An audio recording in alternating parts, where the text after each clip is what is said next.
Lesson 6-3 is stem and leaf plats for hand and finger measures.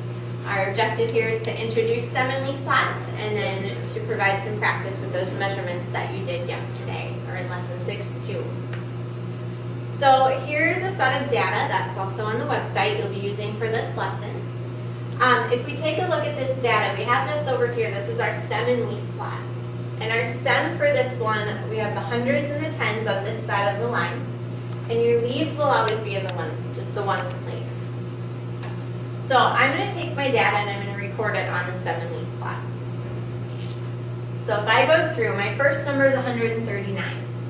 So my 130 is here, and I'll record my 9 over here. Now my data is in order, so that helps if I've got it organized from least to greatest. That won't always be the case. So sometimes you may want to cross off as you're going and leave a little space here for your leaves. For 140, I want to make sure I put my 0 on here so that I would read this 140. I also have 141, 146. So I'm going to list all of those leaves. So now when I go back and read this, I know I have 140, 141, 146. If I take a look, I've got 153, 153 again, 162, 168, 173, 186, 188, 189.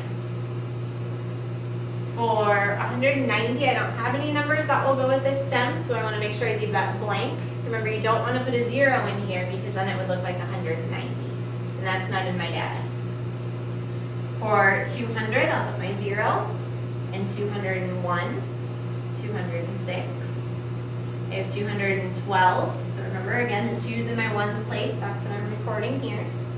214, 223, 239, and 241.